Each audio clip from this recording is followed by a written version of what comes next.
परिधि educational channel पर आपका स्वागत है। मैं नीलेश चौहान और आज हम सीखने वाले हैं बेसिक ऑफ कंप्यूटर बिल्कुल शुरू से। आपके सामने जो दिखाई दे रहा है ये सिलेबस है जो हम पढ़ने वाले हैं। सबसे पहला टॉपिक है बेसिक नॉलेज ऑफ कंप्यूटर और दूसरा टॉपिक है इंग्लिश टाइपिंग।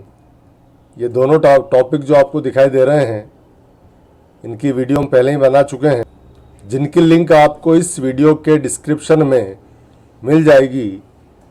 इसके अलावा विंडो एप्लीकेशंस जो हैं वो सीखेंगे, जिसमें नोटपैड, पेंट और वर्डपैड जैसे सॉफ्टवेयर आते हैं। और उसके बाद शुरू होगा माइक्रोसॉफ्ट ऑफिस एप्लीकेशंस, जिसमें एमएस वर्ड, एमएस एक्सेल और एमएस पावर पॉइंट सीखेंगे। अब हम नोटपैड शुरू कर रहे हैं। नोटपैड एक छोटा सॉफ्टवेयर है जिसमें केवल टाइपिंग वर्क किया जा सकता है, यह ग्राफिक्स को सपोर्ट नहीं करता है। और जो लोग प्रोग्रामिंग के क्षेत्र में हैं वो लोग कोडिंग भी इसी सॉफ्टवेयर पर करते हैं। तो इस सॉफ्टवेयर से हम किसी भी एक्सटेंशन में अपनी फाइल को सेव कर सकते हैं।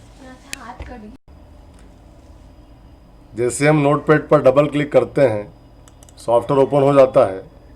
यदि आपका सॉफ्टवेयर डेस्कटॉप पे नहीं है तो इसे ओपन करने के लिए स्टार्ट बटन पर क्लिक करें, ऑल प्रोग्राम्स में जाएं, एसेसरीज में जाएं और यहाँ नोटपैड आपको मिल जाएगा।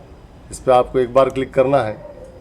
सॉफ्टवेयर ओपन होने के बाद आपको सबसे ऊपर टाइटल बार नज़र आएगा। इसे टाइटल बार इसलिए कहते हैं क्योंकि इसमें जो सॉफ्टवेयर हम ऑपरेट कर रहे हैं उसका नाम लिखा हुआ होता है। इस तरफ कंट्रोल बटन है, उसका जो पहला बटन है वो मिनिमाइज है। इस पर क्लिक करें, आपका सॉफ्टवेयर टास्क बार पर चला जाएगा किंतु बंद नहीं होगा। आप पुनः काम करना चाहें उस पर तो इस पर क्लिक करके उस पर फिर से काम कर सकते हैं। जैसे आप कुछ काम कर रहे हैं, इंडिया इज़ द बेस्ट लिखा आपने, अब आगे का काम आप थोड़ी देर बाद करना चाहते हैं तो इसे मिनिमाइज कर दें और बाद में कभी भी इसे मैक्सिमाइज करके आगे का काम किया जा सकता है। जैसे India is the best country in this world. ठीक है। अगला ऑप्शन है मैक्सिमाइज। से हम सॉफ्टवेयर को पूरी स्क्रीन पर ला सकते हैं। इसका नाम मैक्सिमाइज है और जैसे हम मैक्सिमाइज करते हैं इसका नाम बदल के रिस्टोर डाउन हो जाता है। रिस्टोर डाउन की सहायता से हम अपनी स्क्रीन पर एक से अधिक सॉफ्टवेयर का यूज़ कर सकते हैं, क्योंकि रिस्टोर डाउन करने के बाद सॉफ्टवेयर को की साइज़ हम अपने हिसाब से एडजस्ट कर सकते हैं। या फिर एक से अधिक सॉफ्टवेयर का यूज़ करना है तो इसे यहाँ पे रख लेते हैं 1/4 भाग में, और दूसरा सॉफ्टवेयर को भी रिस्टोर डाउन करके अपने हिसाब से एडजस्ट करके इस सॉफ्टवेयर को यहाँ रख सकते हैं। इस प्रकार हम एक से अधिक सॉफ्टवेयर का यूज़ कर सकते हैं। पर हम चाहते हैं कंप्यूटर खुद ब खुद इन सॉफ्टवेयर को सेट कर दे स्क्रीन पर, तो उसके लिए आपको टाइटल बार पर क्लिक करना है और ड्रैग करके राइट की तरफ ले जाएंगे तो ये आधी स्क्रीन पर सेट हो जाएगा, और इस सॉफ्टवेयर को लेफ्ट की तरफ ले जाते हैं तो ये आधी स्क्रीन सेट हो जाएगा। इस प्रकार आप दोनों सॉफ्टवेयर पे एक साथ वर्क कर पाएंगे। जैसे इधर आप चित्र बना पा रहे हैं और इधर आप टाइपिंग कर पा रहे हैं। ठीक है। अब हम पेंट ब्रश को बंद कर देते हैं और यहाँ से इसे मैक्सिमाइज कर लेते हैं। लास्ट जो बटन दिख रहा है ये क्लोज बटन है। इस पर क्लिक करने से सॉफ्टवेयर बंद हो जाता है। पर यदि आपने इस पर कुछ काम किया हुआ है और सॉफ्टवेयर क्लोज कर रहे हैं तो हमसे पूछेगा कि आपको किए गए वर्क को सेव करना है या नहीं करना है। तो नॉर्मली हम डोंट सेव करेंगे, इस वर्क को हम सेव नहीं करना चाहते हैं इसलिए। और यदि आप केवल विंडो को हटाना चाहते हो तो कैंसिल बटन का यूज़ करें, पर नॉर्मली डोंट सेव से इसे क्लोज कर देंगे। इस प्रकार सॉफ्टवेयर क्लोज हो जाएगा। दोबारा ओपन कर लेते हैं। अब इसके आगे आपको जो दिखाई दे रहा है टाइटल बार के ठीक नीचे ये मेन्यू बार होती है, और मेन्यू बार में मेनू होते हैं। जैसे फाइल पर क्लिक करेंगे तो फाइल मेनू आपको दिखाई दे रहा है, एडिट मेनू दिखाई दे रहा है। इस प्रकार ये मेनू है। इन्हें क्लासिक मेनू के नाम से भी जाना जाता है। इसके नीचे जो वाइट हिस्सा आपको दिखाई दे रहा है ये वर्किंग एरिया है, इस पर हम काम कर पाएंगे, टाइपिंग वर्क। इधर जो आपको पट्टी दिखाई दे रही है ये वर्टिकल स्क्रॉल बार है, जिससे फाइल को अप एंड डाउन मूव किया जा सकता है। और इस तरह एक हॉरिजॉन्टल स्क्रॉल बार है, जिससे हम फाइल को लेफ्ट राइट मूव कर सकते हैं। अब हम इसे मैक्सिमाइज कर लेते हैं और फाइल मेनू शुरू कर रहे हैं। फाइल मेनू में सबसे पहले आपको दिख रहा है न्यू, इस पर क्लिक करते ही आपके सामने एक नई फाइल आ जाएगी। पर यदि आपने कुछ वर्क किया हुआ है और उसके बाद आप नई फाइल लेते हैं तो वही विंडो दोबारा आपके सामने आएगी कि नई फाइल लेना चाहते हो या पहले जो काम किया इसे सुरक्षित रखना चाहते हो। तो हम करेंगे डोंट सेव, तो नई फाइल हमारे सामने आ जाएगी। दूसरा ऑप्शन होता है ओपन का। यहाँ पे हम नोटपैड में सेव की गई फाइलों को ओपन कर सकते हैं, पर अभी फ़िलहाल हमने कोई फाइल सेव नहीं की है, तो पहले हम किसी फाइल को सेव करते हैं। तो सेव करने के लिए पहले कुछ वर्क कर लेते हैं। जैसे हम लिखते हैं Ram is a good boy. उसके बाद इस वर्क को सेव करना है। जैसे हम सेव पे क्लिक करते हैं हमारे सामने एक विंडो आ जाती है, जिसे डायलॉग बॉक्स भी कहते हैं। अब इस विंडो में हमें यह बताना है कि ये हमारे द्वारा किए गए वर्क को कहाँ रखना है और किस नाम से रखना है। तो यहाँ पे बहुत सारी चीज़ें आपको दिखाई दे रही लिस्ट में। तो इसके अंदर हमको कंप्यूटर दिख रहा है और उसके ठीक नीचे C colon, D colon, E colon, F colon दिख रहा है। ये सब हार्ड डिस्क के पार्ट हैं। तो हार्ड डिस्क के किस पार्ट में हम हमारे वर्क को रखना चाहते हैं वो हम डिसाइड करेंगे सबसे पहले। तो हम कहीं भी रख सकते हैं, C में, D में, E में, F में, पर C में नहीं रखना चाहिए, क्योंकि C में कंप्यूटर के सारे प्रोग्राम्स होते हैं और कंप्यूटर फॉर्मेट होने पर वो प्रोग्राम्स को हटा दिया जाता है और नए प्रोग्राम डाल दिए जाते हैं। तो इससे हमारा काम डिलीट भी हो सकता है। तो C के अलावा आप किसी भी ड्राइव में रख सकते हैं। तो मैं D में रख रहा हूँ, तो मैं D पे क्लिक करते हैं। तो D में जो भी डाटा है, जो भी फोल्डर्स हैं, ये येलो कलर के जो दिख रहे हैं ये फोल्डर्स हैं। यदि आपका फोल्डर इनके साथ नहीं है तो आप अपना नया फोल्डर बना लें यहाँ से क्लिक करके। आपका जो भी नाम हो, जैसे आपका नाम पवन है तो यहाँ से एक पवन फोल्डर बना लें और आप जो भी काम करेंगे इस फोल्डर में रखेंगे। तो इस फोल्डर पर डबल क्लिक कीजिए। तो ये हमने डिसाइड कर लिया है कि हमको हमारे डाटा को कहाँ रखना है।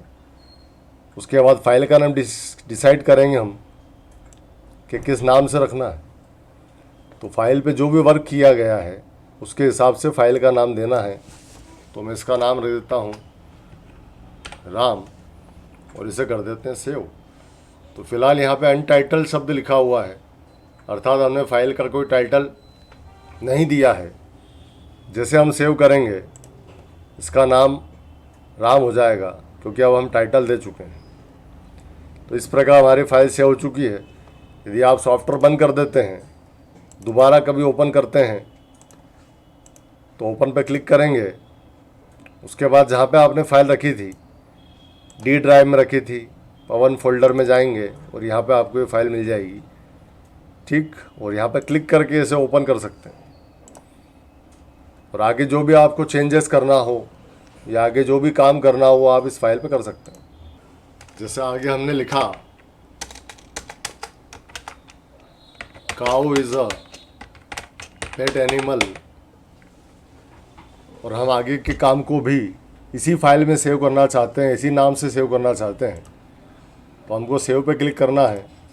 तो ये हमसे नाम पता नहीं पूछेगा, या इसी फाइल को हम नाम बदल कर और एड्रेस चेंज करके रखना चाहते हैं तो उसके लिए हम सेव एज पे क्लिक करेंगे और उसके बाद हम इसका एड्रेस बदल सकते हैं, दूसरे फोल्डर में सेव कर सकते हैं तथा इसका नाम भी चेंज कर सकते हैं। जो भी आप नाम रखना चाहते हैं वो रख सकते हैं और दोबारा सेव करेंगे तो ये फ़ाइल इसी नाम से हो जाएगी और जो पहले सेव की गई फ़ाइल है वो भी जहाँ रखी थी वहाँ रखी रहेगी। अगला ऑप्शन है पेज सेटअप और उसके बाद है प्रिंट। तो ये दोनों ऑप्शन हम जो MS वर्ड आगे सीखेंगे उसमें मैं आपको बताऊंगा। इसके बाद जो ऑप्शन एग्ज़िट है, जैसे आप इस ऑप्शन पर क्लिक करेंगे हमारा सॉफ्टवेयर बंद हो जाएगा या क्लोज की तरह है। जैसे आप एग्ज़िट करेंगे तो सॉफ्टवेयर क्लोज हो जाएगा।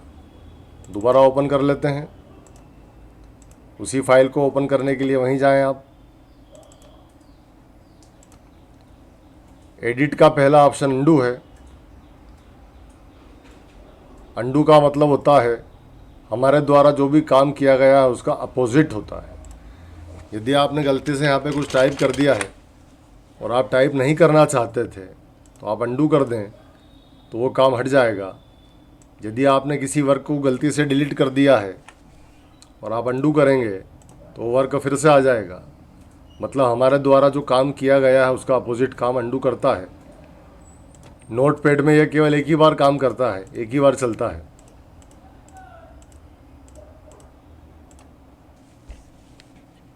तो अभी फ़िलहाल कट ऑप्शन बंद पड़ा हुआ है, तो हमें कंप्यूटर को ये बताना पड़ेगा कि हम किस चीज़ को कट करना चाहते हैं। तो उसके लिए सिलेक्शन होना ज़रूरी है। जैसे यहाँ पर Ram is a good boy first line में लिखा है, cow is a pet animal second line पे लिखा है, और हम चाहते हैं कि Ram is a good boy second line पर आ जाए। तो उसके लिए हम इसको यहाँ से कर देते हैं कट। तो कट करते ही डाटा बफर मेमोरी में चला जाता है और उसे वापस लाने के लिए हम पेस्ट का प्रयोग कर सकते हैं। जहाँ पेस्ट करना चाहते हैं पहले कर्सर की पोजीशन डिसाइड कर लें और उसके बाद पेस्ट पे क्लिक कर दें। तो इस प्रकार डाटा यहाँ से हटकर यहाँ पर आ चुका है। अर्थात स्थान परिवर्तन करना चाहते हो डाटा का तो कट पेस्ट का प्रयोग किया जाता है। और यदि आप चाहते हो डाटा जहाँ पर है वहाँ पे भी रहे और दूसरे स्थान पर भी आ जाए कर्सर की पोजीशन पे, तब कॉपी पेस्ट का प्रयोग किया जाता है। जैसे हम काऊ इज़ अ पेट एनिमल को एक बार फिर लिखना चाहते हैं तो इसको हम करेंगे यहाँ से कॉपी, और जहाँ ले जाना चाहते हैं वहाँ कर्सर की पोजीशन डिसाइड करके पेस्ट पे क्लिक करेंगे तो यहाँ भी काऊ इज़ अ पेट एनिमल है और यहाँ भी आ चुका है। यदि आपको कोई डाटा डिलीट करना है तो डिलीट ऑप्शन भी सिलेक्शन पर ही ऑन होता है, एक्टिव होता है। 2 बार काऊ इज़ अ पेट एनिमल लिखा है, आप चाहते हैं एक बार डिलीट करना है हमको, तो इसको सिलेक्ट करें और डिलीट ऑप्शन पे क्लिक कर दें, या आप कीबोर्ड पे डिलीट बटन से भी इसको डिलीट कर सकते हैं। फाइंड ऑप्शन सीखने के लिए मैटर को बढ़ाना पड़ेगा। तो सबसे पहले मैं काऊ इज़ अ पेट एनिमल को कॉपी कर लेता हूँ। कंट्रोल सी से कॉपी होगा और कंट्रोल वी से पेस्ट होगा। तो यही काम हम बार बार कर रहे हैं, पेस्ट ज़्यादा बार कर रहे हैं। तो आपकी फाइल में अब डाटा ज़्यादा है और डाटा सेम है, और अब हम किसी भी डाटा को फाइंड करना चाहते हैं कि हमारा द्वारा जो भी लिखा गया है उसमें कोई भी शब्द यदि आप ढूंढना चाहते हो, जैसे पेट कहाँ लिखा हुआ है, तो आप यहाँ से क्लिक करेंगे। फ़िलहाल कांट फाइंड पेट बता दिया है क्योंकि अभी हमारा कर्सर नीचे पड़ा है, लास्ट में पड़ा है, और यहाँ लिखा है डाउन फाइंड कर रहा है और डाउन में पेट मौजूद नहीं है। तो आप इसे अप पे क्लिक करें और फिर फाइंड करें तो आपको देखो पेट ढूंढ रहा है कंप्यूटर। और यदि आप नीचे की तरफ आना चाहते हैं ढूंढते हुए तो डाउन पे क्लिक करके नीचे की तरफ भी आ सकते हैं। अभी हमने जो पेट शब्द लिखा है उसमें पी छोटा है, स्मॉल लेटर है, और हमारी फाइल पे जो शब्द लिखा है उसमें भी पेट स्मॉल लेटर में ही है। और यदि यहाँ पे मैं पी को बड़ा कर देता हूँ कैपिटल लेटर,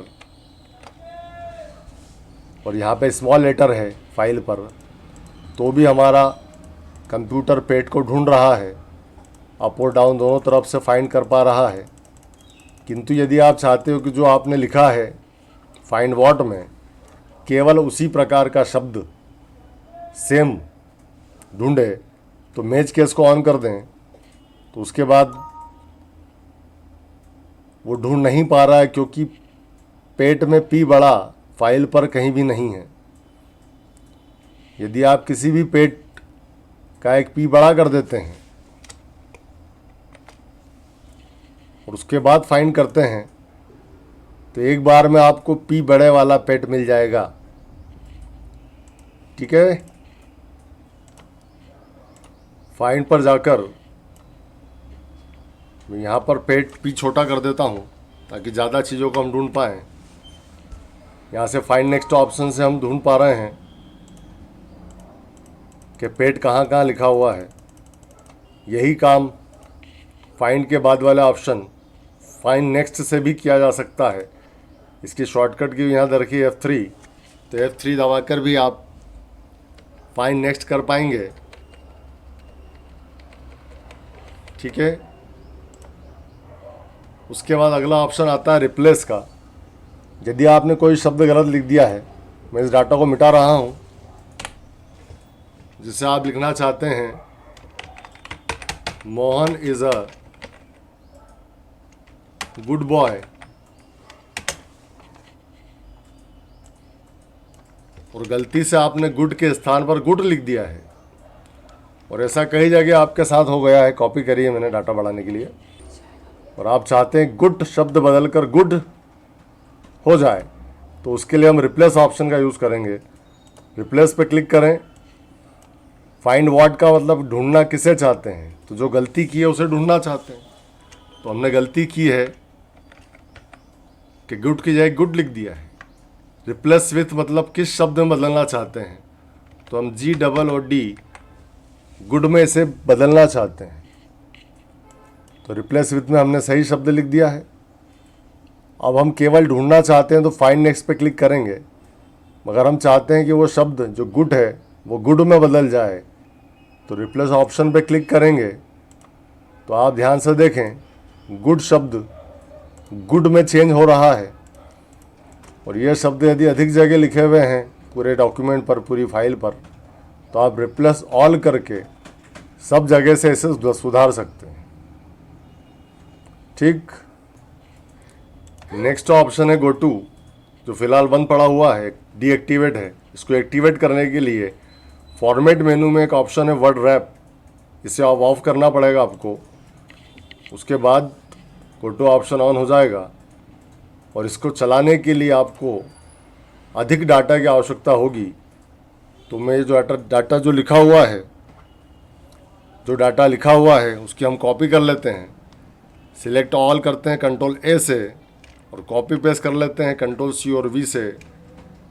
तो डाटा को ज़्यादा लिख लेते हैं। उसके बाद गो टू ऑप्शन का प्रयोग करने के लिए हम क्लिक करेंगे। तो ये हमसे पूछ रहा है कि आपके पास टोटल लाइनें 98 है, पर आप किस लाइन पर जाना चाहते हो। यदि हम फर्स्ट लाइन पर जाना चाहते हैं तो यहाँ लिखेंगे फर्स्ट और करेंगे गो टू। तो हमारा कर्सर फर्स्ट लाइन पर आ चुका है। यदि आप किसी अन्य लाइन पर जाना चाहते हैं, फिफ्थ लाइन पर जाना चाहते हैं, तो यहाँ लिख देंगे 5 गो टू। तो आप गिन लीजिए, first second third fourth fifth line पर हमारा कर्सर आ चुका है। इस प्रकार हम किसी भी लाइन को किसी भी लाइन पर जा सकते हैं। सिलेक्ट ऑल से सिलेक्ट कर सकते हैं, जो अभी शॉर्टकट बताया था मैंने। जितना भी डाटा है सभी सिलेक्ट हो जाएगा, और आप चाहें तो शॉर्टकट का प्रयोग भी कर सकते हैं।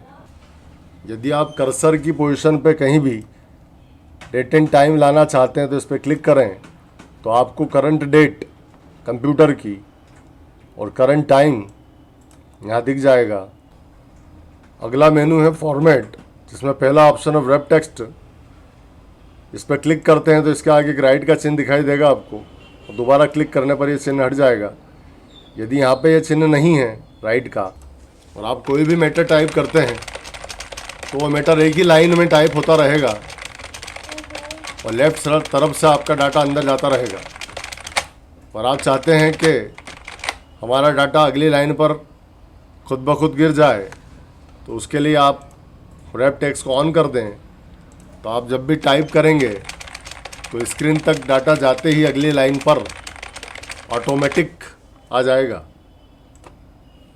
नेक्स्ट ऑप्शन है फ़ॉन्ट। फ़ॉन्ट का मतलब हमारे द्वारा जो भी लिखा जा रहा है फाइल पर, ये सब फ़ॉन्ट होते हैं।